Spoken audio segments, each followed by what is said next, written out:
Mi marido me ridiculizó delante de su amante. Ni siquiera terminaste la primaria, dijo. Poco sabía él que cada palabra estaba siendo grabada. Desde muy joven entendí que soñar no era algo que me pertenecía.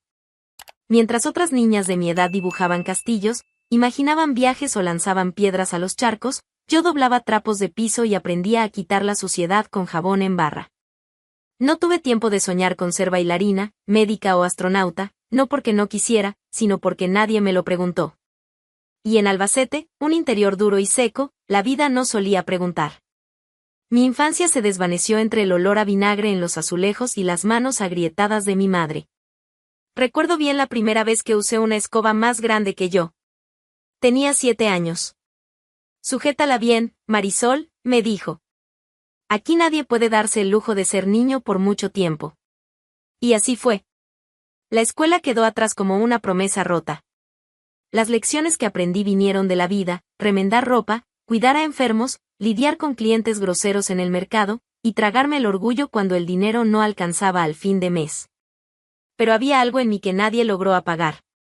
Un brillo en los ojos que resistía, incluso cuando el cuerpo decía basta. Era una mezcla de rabia y esperanza, como si me dijera a mí misma, no es justo. Pero aún así, vas a hacer que valga la pena. Siempre fui rápida con las manos. Captaba todo al vuelo. Cosía sin molde. Reformaba piezas viejas y les daba nueva vida a objetos que otros llamaban basura. Aprendí a trenzar paja, a hacer jabón artesanal, bordar paños de cocina con dibujos que inventaba en mi cabeza. Empezó como pasatiempo entre una limpieza y otra, pero pronto me di cuenta de que había gente dispuesta a pagar por eso. ¿Está bonito? ¿Lo hiciste tú?, me preguntaban en la feria. Sí, lo hice yo. Y con cada punto, cada pliegue, cada aroma de lavanda, ponía allí una parte de mí. No como un pedido de auxilio, sino como afirmación. Así nació mi tiendita. No tenía cartel ni fachada bonita. Era un garaje convertido en punto de venta, con estanterías que mi hermano ayudó a montar usando madera reciclada. Todo hecho con esfuerzo. Con improvisación. Pero con dignidad. La llamé Raíces de Marisol, porque todo allí salía de mí, de lo que era, de lo que aprendí a la fuerza, de mi historia, esa que nadie contaba pero que se revelaba en cada producto. Empecé con jabones naturales y toallitas bordadas. Luego vinieron velas aromáticas, mandalas de sisal, juguetes de tela para bebés. Todo artesanal, todo hecho con cariño, incluso en los días en que el cuerpo dolía y los ojos pesaban. La clientela creció lentamente. Las vecinas comenzaron a recomendarme. Algunos pedidos venían desde fuera de la ciudad. Hubo meses en que casi no dormí por la producción. Pero eso nunca fue un problema. Porque, por primera vez, eso era mío. El orgullo no era solo por el dinero, que apenas alcanzaba para las cuentas, sino por la sensación de que, sin título, sin infancia, sin nadie por mí, estaba haciendo algo bien. Cada cliente que volvía era una pequeña victoria. Cada elogio era un remiendo en el pasado. Había días en los que me sentaba al final de la tarde sobre una caja, mirando mis manos sucias de tinta y cera, y pensaba, no fuiste criada para esto, pero te hiciste para esto. No era un castillo. Era una trinchera. Pero yo estaba de pie. La tiendita se convirtió en mi refugio y en mi grito. Nadie me daba órdenes allí. Nadie mandaba. Y, aunque por fuera aún parecía un garaje mal pintado y sin letrero, por dentro era un reino donde yo era dueña de todo. Las ollas de jabón hirviendo, los hilos de colores en las estanterías, el sonido de las cintas métricas golpeando el mostrador, todo formaba parte de mi identidad. Mis padres, demasiado cansados para soñar, empezaron a mirarme con una mezcla de sorpresa y respeto silencioso. Nunca lo dijeron con todas las letras, pero lo vi en sus ojos. Una vez, mi madre comentó, mientras doblaba unas toallas que yo iba a vender, te las arreglaste. Nunca vi a alguien inventar tanto con tan poco. Y eso valió más que cualquier certificado. Fue un sábado de feria cuando él apareció por primera vez. Yo estaba reorganizando unos jabones de lavanda cuando noté el traje caro, fuera de lugar en ese calor seco. Mirada atenta, sonrisa comedida. Teodoro. Se notaba que no era de allí. Sus zapatos lustrados se hundían en la tierra del camino de barro como si desafiara el suelo. Aún así, se quedó. Me observó en silencio por unos minutos, hasta que preguntó cuánto costaba un kit de velas artesanales. ¿Hechas por ti? Preguntó, sosteniendo una vela como si fuera algo raro. Todo por mí. De principio a fin, respondí, sin interrumpir mi trabajo. Compró el kit. Volvió la semana siguiente por más. Y luego otra vez, y otra más. Siempre con preguntas sobre cómo lo hacía, de dónde venían las ideas, cómo aprendí. Parecía genuinamente impresionado. O supo fingir muy bien. Teodoro era un empresario conocido en la región, dueño de parte de una empresa de transporte que conectaba ciudades pequeñas con las grandes, y solo estaba en Albacete por un contrato nuevo con un productor local de aceite de oliva. Decía que admiraba mi talento. Que nunca había conocido a una mujer como yo. Tienes algo raro, repetía. Fuerza de verdad. Yo, que nunca había tenido tiempo ni para coqueteos, me fui dejando llevar por esa atención inesperada. Me llevó a cenar una vez en Villarrobledo. Restaurante elegante, servilletas de tela, vino que no sabía pronunciar. Me sentí como si hubiera atravesado un espejo. Teodoro sabía hablar, era seguro de sí mismo y me miraba como si todo en mí fuera admirable. Fue fácil creerle. El romance fue rápido, envolvente. Decía que no le importaba que no tuviera diploma, que lo que más le atraía era mi forma sencilla de ser. En poco tiempo, estábamos casados. El papeleo fue simple. Nos mudamos a su casa, una construcción grande, con ventanas de madera tallada, en lo alto de una colina. Dejé mi tiendita en manos de mi prima, que comenzó a encargarse de los pedidos mientras yo organizaba mi nueva vida. Por fuera, parecía el cuento de hadas que jamás soñé. Teodoro era educado en público, amable en las primeras semanas. Yo, aunque no sabía moverme en ese universo de mesa puesta y gente que hablaba en voz demasiado baja, intentaba encajar. Creí que estaba dando un paso adelante. Pero el barniz empezó a descascararse poco a poco. Primero fueron los pequeños comentarios. Esto no se pone así, dijo una noche, quitando los platos que yo había arreglado con esmero. Luego vinieron las sonrisas sarcásticas, siempre acompañadas de alguna corrección. ¿No sabes que vino va con pescado? Bueno, no es como si te hubieran enseñado eso en la escuela. Se reía y decía que era broma. Pero siempre era sobre eso, lo que no sabía, lo que no tuve, lo que nunca sería. La escuela que no terminé se volvió un tema recurrente. Marisol, la autodidacta de la lavanda. Se burlaba él, frente a sus amigos. Yo sonreía con incomodidad, tratando de tomármelo con ligereza, creyendo que era solo una forma torpe de expresarse. Pero la frecuencia aumentó. Las palabras se volvieron armas. Ni siquiera terminaste la primaria, dijo un día, cuando reclamé porque dejaba las toallas mojadas por la casa. Estábamos solos. Lo dijo en voz alta, mirándome con esa sonrisa que fingía no estar haciendo nada malo. La herida no era la frase. Era la manera en que la lanzaba, como si fuera una broma inofensiva, esperando que yo me lo tomara con humor. Como si mi trayectoria fuera un chiste. Como si mi historia no tuviera valor. Fui callando poco a poco. Trataba de entender qué había pasado con aquel hombre que decía admirar mi fuerza. Aquel que decía que yo era especial ahora parecía irritado con cada rasgo de mi origen. Las visitas a la tienda fueron disminuyendo. Él decía que no era lugar para la esposa de un hombre ocupado. Y cuando yo intentaba hablar de alguna creación nueva, cambiaba de tema o decía, eso no te va a llevar a ningún lado. Un jaboncito artesanal no le cambia la vida a nadie. Dentro de casa, empecé a sentirme como un objeto fuera de lugar. Teodoro no gritaba. No me empujaba. No rompía cosas. Pero me hería de otra forma, lentamente, con ironías, con frases interrumpidas, con sonrisas falsas que parecían pegamento en papel roto. Nunca me mandó callar, pero me hacía sentir que mi voz era prescindible. Y, peor aún, lo hacía con clase. Sabía exactamente cómo herir sin dejar marcas. Para el mundo, él seguía siendo el esposo exitoso, educado, que daba regalos en el cumpleaños y me llevaba a eventos formales. Pero yo lo sabía.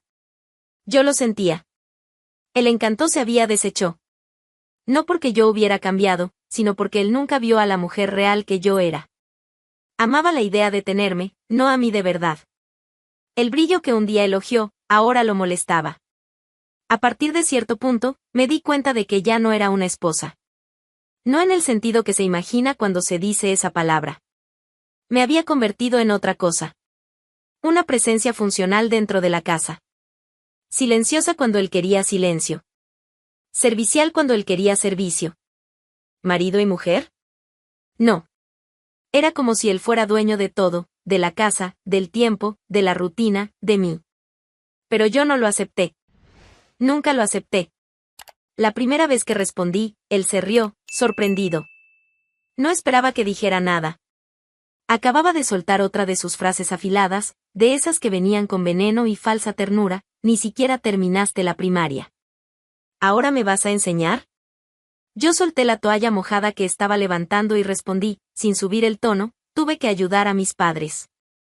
Mientras tú jugabas a la universidad, yo estaba aprendiendo a sobrevivir. Él quedó en silencio unos segundos. Me miró como quien no reconoce el rostro que tiene enfrente. La risa, esta vez, fue seca. Desprecio disfrazado de ironía. Pero no me afectó. Mi voz no era un grito, era un recordatorio. Yo sabía de dónde venía. Sabía lo que había enfrentado. Él, en cambio, parecía no entender nada fuera de su propia burbuja. Después de eso, sus comentarios cambiaron de tono. No tan obvios, pero más frecuentes. Una burla más silenciosa, más constante, más meticulosa. Cuando servía la cena, decía, quedó bien, para tu nivel. O al ver la mesa puesta, esforzada, lo admito. Falta técnica, claro, pero está simpática. Comentarios vacíos, lanzados como quien enciende fósforos cerca de paja seca. Fuera de casa, él seguía siendo el mismo de siempre. Amable. Cordial. Con sonrisas y saludos, me ofrecía el brazo en público. Pero dentro de las paredes de nuestro hogar, el tono era otro. Empezó a exigir más, mucho más, como si yo fuera una empleada sin contrato. Marisol, mi camisa blanca. ¿No la lavaste aún? Ya debería estar planchada. ¿El almuerzo va a tardar?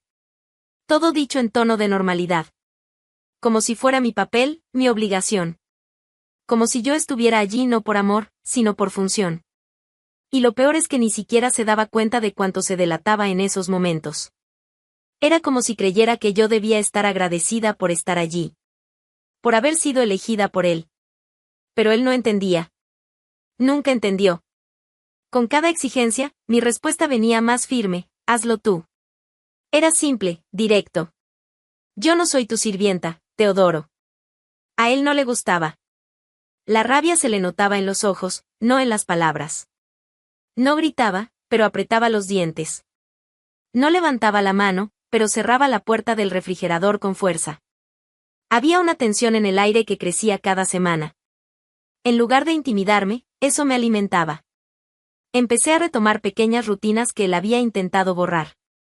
Volví a seguir de lejos mi tienda. Enviaba mensajes a mi prima, coordinaba pedidos. Hacía jabones por la noche, a escondidas, solo para recordarme que aún existía. Una noche, llegó y vio un nuevo lote de velas aromáticas secándose en el cuartito del fondo. ¿Todavía perdiendo el tiempo con eso? Dijo, con una risa cínica. Mejor que perder el tiempo escuchándote, respondí. La frase salió rápida, como un reflejo. Y él no supo qué hacer. Se quedó paralizado. Me dio la espalda y se fue sin decir nada más. A partir de ahí, sus exigencias aumentaron. Teodoro parecía querer aplastarme. Como si mi silencio fuera lo único aceptable. Como si mi dignidad lo irritara más que cualquier error. Pero yo ya no era la misma. La mujer que un día fregó pisos a los 7 años no estaba allí para encogerse ante un marido frustrado.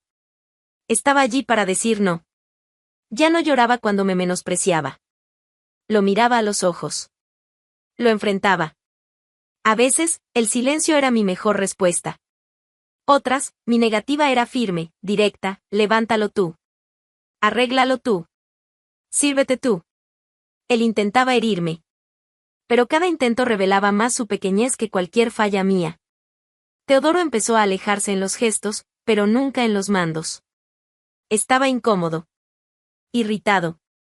Pero aún así, seguía tratándome como una obligación que debía obedecer. Yo, En cambio, me fortalecía en el enfrentamiento. Con cada negativa, respiraba mejor. Con cada respuesta, me sentía viva. No se trataba de ganar. Se trataba de no rendirme. Y por más que fingiera no importarle, yo veía en sus ojos que mi firmeza lo desarmaba. Mi historia, esa que él intentaba convertir en motivo de vergüenza, era lo que realmente lo incomodaba. Él quería una mujer moldeada a su imagen. Sumisa, callada, agradecida. Pero se casó con una sobreviviente. Y yo jamás acepté ser menos de lo que soy. La noche comenzó como tantas otras. Yo había terminado de ordenar la cocina, recogido la ropa del tendedero, dejado la sala en orden. Teodoro estaba en el sofá, con los pies apoyados en la mesita de centro, costumbre que yo detestaba, pero que él hacía a propósito. Sentado allí, con la camisa medio desabrochada, un vaso de whisky en la mano, parecía satisfecho consigo mismo. Fui hasta él para avisarle que iba a subir. Sin intención de conversar. Sin esperar respuesta. Pero, de repente, él habló. Sin quitar los ojos del televisor, con la voz seca, como quien comenta el pronóstico del tiempo, tengo otra mujer. Me quedé quieta. Por un segundo, pensé que había oído mal. Giré el rostro lentamente, esperando alguna señal de ironía, tal vez hasta una provocación tonta. Pero él ni siquiera me miró. Dio otro trago a su vaso y completó, con la naturalidad de quien dice que pidió una pizza, y la voy a traer aquí. A esta casa. Hoy. Y tú no vas a hacer nada. Me quedé allí, parada. No porque no supiera qué decir. Sino porque él lo decía como si fuera algo banal. Como si no se tratara de nada importante. Como si fuera normal que un marido anunciara, de forma fría y premeditada, que iba a buscar a su amante y traerla a la casa donde aún vivía su esposa. Y yo, allí. De pie. Frente a él. Como si fuera invisible. La voluntad era de gritar. Pero el grito sería demasiado pequeño ante la rabia que comenzaba a acumularse dentro de mí. Entonces, simplemente lo miré. Una mirada sobria. Firme. Sin lágrimas, sin expresión. Una mirada que él no esperaba. Quizás eso fue lo que lo incomodó. Lo irritó. Porque, por primera vez, se movió. Tomó su abrigo, ajustó el cuello, se volvió hacia mí finalmente y ahí sí, sonrió. Una sonrisa cínica, alargada, burlona. Como quien dice, quiero ver cómo reaccionas. Arregla la sala, dijo antes de salir. Quiero todo en orden cuando regrese. Y se fue. Sin preocuparse con la hora, con la moral, con la vergüenza. Me quedé sola por algunos minutos. El corazón acelerado, pero el rostro aún inmóvil. Sentí el peso de la humillación llegar, no poco a poco, sino de una sola vez. No era solo la traición. Era el placer con el que la anunciaba. El aviso seco, directo, ofensivo. Era el probando hasta dónde podía empujarme sin que me rompiera. Y en ese instante, no me rompí. Miré a mi alrededor. Toda la casa tenía el olor de mi trabajo. Los cojines que cosí. La alfombra que compré con lo que quedó de una venta de jabones. Las cortinas que bordé los fines de semana. Todo hecho con las manos de alguien que creía estar construyendo un hogar. Ahora, él quería convertir eso en un escenario para su propio ego. Pero no dejé que la rabia me dominara de inmediato. Me senté. Respiré hondo. Y actué. Tomé mi celular. Verifiqué si aún tenía batería. Encendí la cámara. Y lo posicioné en la esquina del estante, disimulado entre dos libros. Una pequeña ranura entre las tapas dejaba la lente con vista directa a la sala. Era suficiente. Un gesto simple, pero que lo cambió todo. Me levanté. No arreglé la sala, como él mandó. Solo quité el paño de cocina que estaba tirado en el sofá, acomodé los jarrones en el estante y me quedé de pie. No por orgullo. Sino por control. Quería estar de pie cuando él entrara. Quería verlo. Mirarlo a los ojos.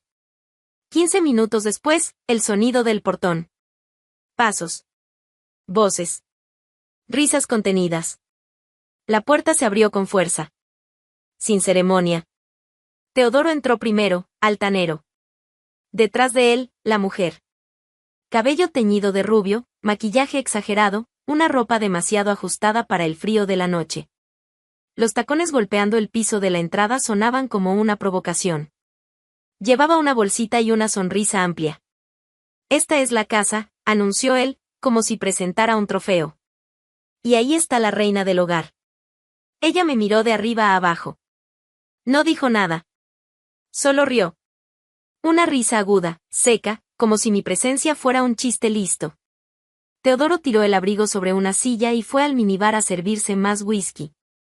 «¿Ya viste cómo es de calladita?», dijo sirviendo 2 vasos. «No lo parece, pero a veces habla. Y cuando habla, me miró con su habitual desprecio, es para intentar dar alguna lección de moral. Lástima que ni la primaria terminó». La mujer soltó una carcajada. «¿De verdad? Sin vergüenza. Sin pudor». Miró los objetos en el estante y empezó a comentar, «¿Esta decoración es tuya? Bueno, digamos que eres creativa. Muy artesanal. Debe haber sido todo bien baratito». «Lo fue», respondí, aún de pie. «Lo hice con lo que sobraba de cada semana pesada». «¿Tú sabes lo que es eso?». Ella rió aún más. Teodoro simplemente dio otro trago y se tiró al sofá como un rey en su trono. «No le hagas caso», le dijo a ella, señalándome. «Es así. Se cree especial solo porque vende jaboncitos en la feria». El celular lo grababa todo. Las frases. Las risas. La arrogancia. La humillación. Pero más que eso, el celular captaba la verdad, la crueldad disfrazada de encanto. El hombre que sonreía mientras me reducía a nada. La mujer que participaba, creyendo que el mundo giraba a su favor. No los interrumpí. No discutí. Los dejé acomodarse, hablar, sentirse a gusto. Porque cuando uno está frente a personas pequeñas, lo mejor que se puede hacer es dejarlas exponerse solas. Y en esa sala, con cada palabra, cada risa, cada provocación, cavaban más hondo su propia ruina. En el momento en que él se carcajeó con el vaso de whisky en la mano y los pies sobre mi mesita de centro, la misma que lijé y barnicé yo sola durante toda una madrugada, algo dentro de mí hizo clic. La mujer a su lado seguía parloteando, jugando con uno de mis cojines bordados, fingiendo que era un peluche. «¡Ay, hasta huele a puaj, jabón de lavanda! ¿Es eso lo que vendes? ¿Lavanda?». Teodoro lo encontraba divertido. Pensaba que todo eso era un gran show. Y yo, la atracción secundaria. El decorado de la humillación. «Hace unos jaboncitos, velitas, cree que es artista», completó él, con esa risa entrecortada de quien cree estar brillando. Hablaban demasiado. Y yo escuchaba. Callada. Firme. Pero por dentro, todo hervía. Fue cuando ella soltó lo siguiente: «¿Ya pensaste si ella se enloquece y viene con una olla de la cocina? Seríamos portada en Albacete». Y se rió. Rió fuerte, tirándose en el sofá como si hubiera dicho lo más ingenioso del mundo. Fue entonces que, con toda la calma del mundo, fui a la cocina. Abrí el armario. Tomé la olla más pesada que tenía. De hierro fundido, que heredé de mi abuela. Solo se usaba en ocasiones especiales, o sea, nunca. Pero hoy tendría su momento de gloria. Volví a la sala con la olla en las 2 manos. No como un arma. No con rabia. Solo con la convicción de quien está a punto de hacer una limpieza espiritual en el ambiente. La olla golpeaba suavemente contra mi pierna a cada paso. Teodoro solo notó cuando levanté el objeto a la altura de mi rostro. «¡Opa, opa! ¿Qué es eso ahí?», dijo, levantándose un poco del sofá, medio riendo, medio desconfiado. La amante abrió los ojos como platos. Solo dije: «Salgan de aquí». Los dos. Por un segundo, hasta el reloj de la pared pareció detenerse. Ellos se miraban entre sí, sin entender si yo hablaba en serio. «¿Vas a jugar a la casita ahora, eh?», se burló Teodoro, pero ya sin la misma seguridad de antes. Di un paso al frente. La olla hizo un clang sutil contra el costado del estante. «Última vez. Salgan. Antes de que use esta olla para mostrarles lo que aprendí con mi madre en los domingos de limpieza». Y no era solo jabón de lavanda, no. La amante se levantó de un salto. «¿Estás loca?». Ella tiene una olla, gritó Teodoro. Vas a pagar caro por esto, Marisol, gruñó, intentando recuperar la compostura. No sabes con quién te estás metiendo. Entonces lo miré directo a los ojos. Ni siquiera necesité alzar la voz. No. El que no sabe eres tú. El celular seguía grabando. Registrando cada reacción. Cada paso hacia atrás. Cada mirada entre ellos mientras se daban cuenta de que, tal vez aquella mujer sencilla, sin estudios, con jaboncitos de feria y ollas viejas, era más peligrosa de lo que imaginaban. Él fue el primero en salir. Dio un portazo, pero no dijo nada más. Ella fue detrás, tropezando en la alfombra de la entrada y murmurando algo sobre gente loca. Cuando la puerta se cerró, no grité victoria. Solo miré la olla. Me levanté, despacio, y susurré, misión cumplida. Volví a la cocina, colgué la olla en su gancho, aún temblaba un poco por la fuerza que hice, luego me senté en el sofá vacío. Y tomé el celular. La grabación estaba intacta. Desde la primera sonrisa falsa hasta la última amenaza.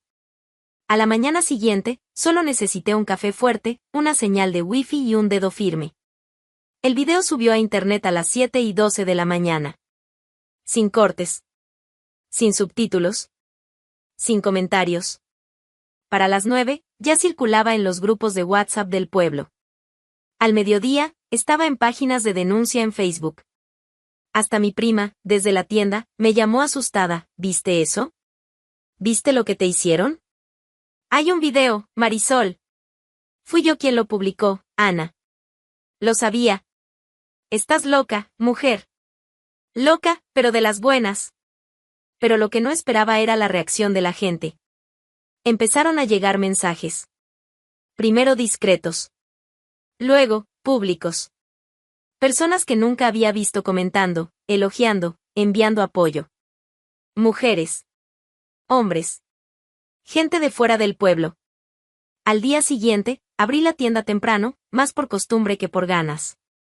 Y cuando llegué, me llevé una sorpresa. Había una fila. Una fila de verdad. Gente de pie, conversando, mirando las estanterías, esperando que abriera la puerta. No era un error. No era coincidencia. Era gente que había venido. Por mí. La primera clienta del día sostenía un jabón en la mano, con los ojos llenos de lágrimas. Quiero 3 de estos. Y si hay con olor a Victoria, me llevo 5. Sonreí. Acomodé los productos en el mostrador. Respiré hondo. No se trataba solo de jabón. Se trataba de todo. De no aceptar el papel de invisible. De no permitir que me borraran. De tomar la olla correcta, en el momento correcto. La olla podía ser pesada. Pero más pesado aún era el silencio que yo cargaba. Y ese silencio se había acabado. Las imágenes se difundieron como fuego en campo seco. Teodoro, con el vaso de whisky en la mano y esa cara de hombre superior, lanzando insultos mientras la amante se reía sentada en mi sofá. Las palabras de él, las risas de ella, la forma en que ambos se burlaban, todo registrado. Sin filtros, sin cortes, sin excusas.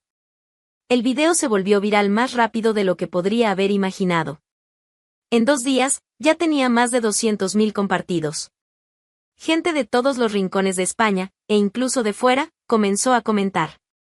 Recibí mensajes de apoyo desde Granada, Barcelona, Sevilla, hasta de una mujer brasileña que me escribió: gracias por mostrar que una puede levantarse, incluso después de ser pisoteada. Pero lo que ocurrió fue más que un simple escándalo doméstico expuesto. Se convirtió en un símbolo. Se convirtió en un movimiento. Y para Teodoro, fue el comienzo del fin. La empresa donde trabajaba desde hacía años, donde fingía ser un pilar de ética y buenos negocios, no tuvo opción. El video era demasiado claro. La humillación pública, la exposición grosera de su vida conyugal, el tono de desprecio con el que hablaba de mí, todo era incompatible con la imagen que la empresa intentaba mantener. Fue despedido por justa causa. Perdió el cargo, el coche de empresa, la tarjeta corporativa, el prestigio. Y con eso, también perdió a los colegas que fingían ser sus amigos. Ninguno apareció para defenderlo. Ninguno dijo una sola palabra en su favor. Y, por supuesto, la noticia se difundió rápido. Los sitios de noticias locales adoraron el titular: empresario es despedido tras video que expone traición y humillación a su esposa, ¿y la amante? Ah, el asunto también llegó a su esposo. Sí, porque ella también era casada. Y él también vio el video. Dicen que pidió el divorcio ese mismo día. Dicen que imprimió una captura del video y la pegó en la puerta de su casa. Dicen incluso que dejó una nota con una sola frase: vete con Dios. O con Teodoro, ¿es cierto? No lo sé. Pero no lo dudo. ¿Y yo, mientras tanto? Yo recibía más que apoyo. La tienda, antes modesta, de repente comenzó a recibir visitantes que venían de lejos solo para conocerme. Se sacaban fotos con el cartel improvisado de Raíces de Marisol, preguntaban por las velas, querían los mismos jabones de lavanda que resistieron a la traición, como decían. Hubo una señora de Valencia que dijo: quiero un kit de todo lo que haces. Uno de cada. Y si puedes escribir en la etiqueta para nunca olvidar mi valor, mejor aún. Un joven compró 15 velas solo para regalarlas a todas las mujeres de su familia. Y lo que más me marcó, una niña de unos 12 años, tímida, que me miró con los ojos brillosos y dijo: tú me enseñaste que no tenemos que agachar la cabeza ante nadie. Ahí lo sentí. Sentí el peso de lo que estaba ocurriendo. Pero fue 3 días después que llegó algo inesperado. Estaba organizando los nuevos jabones cuando recibí un correo electrónico. Venía de una institución educativa en Madrid. Un nombre importante. De esos que uno escucha y ya piensa que es cosa de otro mundo. Leí el mensaje 3 veces antes de creerlo. Decían que habían seguido la repercusión de mi historia. Que se habían emocionado con mi fuerza, con la claridad con la que enfrenté una situación pública y degradante sin perderme. Decían que el país necesitaba ejemplos reales. Y que, por eso, querían ofrecerme algo. Una beca. Completa. Para estudiar. Estudios de verdad. Curso técnico, luego licenciatura, todo pagado. Con transporte, materiales, hospedaje. Un proyecto para mujeres emprendedoras que nunca tuvieron acceso a la educación formal, pero que ya demostraron su fuerza en la práctica. ¿Me querían allí? Sostuve el celular con las manos temblorosas. Miré el mostrador de la tienda. Los frascos de esencia, los moldes, las etiquetas hechas a mano. Y comprendí, todo aquello era fruto de quien yo había sido. Pero no tenía por qué ser el límite de quien aún podía ser. Acepté. No porque me faltara orgullo por mi trayectoria, sino porque, por primera vez, podía elegir seguir adelante, y crecer, por voluntad, no por necesidad. Comencé a estudiar. A dividir mi tiempo entre la tienda, que seguía llena, y los libros, los cuadernos, las videoclases. Volví a sentir ese cosquilleo en el estómago que solo quien cree en el futuro siente. Y, aunque estuviera sentada en el aula entre adolescentes y mujeres más jóvenes, nunca me sentí pequeña. Porque llevaba conmigo una historia. Una lucha. Una fuerza que no venía de un diploma, sino de la vida. Teodoro desapareció del mapa por un tiempo. No sé a dónde fue a parar. Algunas personas dijeron que él intentó negarlo, que decía que todo había sido armado. Otras dijeron que ahora vive en otra ciudad, callado, olvidado. ¿La verdad? No importa. Su historia quedó atrás en el momento en que eligió escupir en el plato que yo ayudé a llenar. ¿Y yo? Yo florecí. Hoy, sigo en la tienda. Sigo con los productos. Pero también sigo en los libros, en las clases, en los proyectos que nacen de ideas que antes ni sabía que podía tener. Hoy, ayudo a otras mujeres a iniciar sus propios negocios. A verse a sí mismas. A salir del silencio. No olvido el pasado. Jamás. Lo llevo conmigo, como un tatuaje en el alma. La chica de Albacete, que cambió el cuaderno por el trapo de piso, ahora también escribe. Estudia. Y sueña. Pero lo más importante, nunca más dejé que nadie me hiciera sentir menos. Porque gente como yo no nace para esconderse. Ni para ser decorativa. Gente como yo nace para resistir. Y florecer. Esta fue la historia de Marisol, una mujer que transformó el dolor en fuerza y acalló la arrogancia con dignidad. Si quieres conocer más historias impactantes como esta, suscríbete al canal y activa las notificaciones. Cada día, una nueva trama para conmoverte.